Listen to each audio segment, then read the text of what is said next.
എല്ലാ കൂട്ടുകാർക്കും കുട്ടനാടൻ വിശേഷങ്ങൾ എന്ന പേജിലേക്ക് വീണ്ടും സ്വാഗതം. എല്ലാവർക്കും സുഖമെന്ന് വിശ്വസിക്കുന്നു.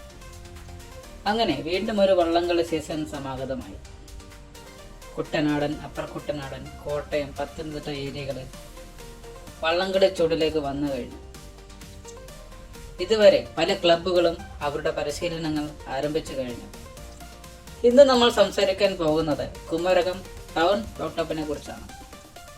പ്രശസ്തമായ കുമരകം ബോട്ടപ്പിന് ശേഷം കുമരകം ജനതയുടെ ചങ്കിടിപ്പായി മാറിയ ഒരു ക്ലബ്ബാണ് KTBC. 1998 ഈ ക്ലബ്ബ് രൂപീകരിച്ചത്.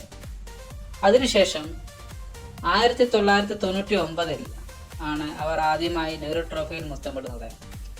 അന്ന് അവർ തുഴഞ്ഞത് ആലപ്പാടൻ ചുണ്ടനിലായിരുന്നു. പിന്നീട് അങ്ങോട്ട് KTBCയുടെ പ്രതാപകാലമായിരുന്നു. ഒരു ഹാട്രിക് ഉൾപ്പെടെ എണ്ണം പറഞ്ഞ 4 തുടർ വിജയങ്ങൾ.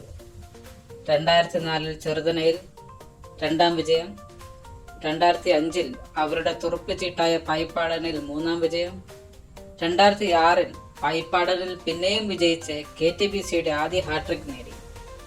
തൊട്ടടുത്ത വർഷം തന്നെ 2007 അവർ പിന്നെയും വിജയിച്ച് പായിപ്പാടന് ഹാട്രിക്കും KTBCക്ക് തുടർച്ചയായ 4ാം വിജയം നേടിക്കൊടുത്തു. പിന്നീട് 2010 തങ്ങളുടെ നിലവിലുള്ള ഹാട്രിക് റെക്കോർഡ് തകർക്കാൻ വന്ന കാരിച്ചാൽ ജീസസ് ബോട്ടപ്പിനെ ഹീറ്റ്സിൽ തന്നെ പരാജയപ്പെടുത്തി ജവഹർ താങ്കരയിൽ അവർ 6ാം ജയം കരസ്ഥമാക്കി.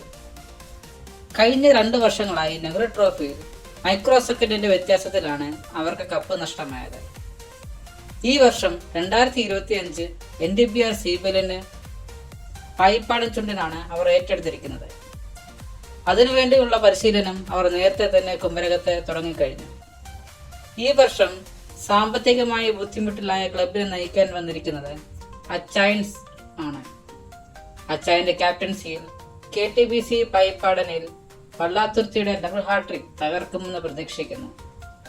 എന്തു തന്നെയായാലും അച്ചായനും KTBCക്കും പിന്നെ പായിപ്പാടനും വിജയാശംസകൾ നേർന്നുകൊണ്ട് നിർത്തുന്നു. നന്ദി, നമസ്കാരം.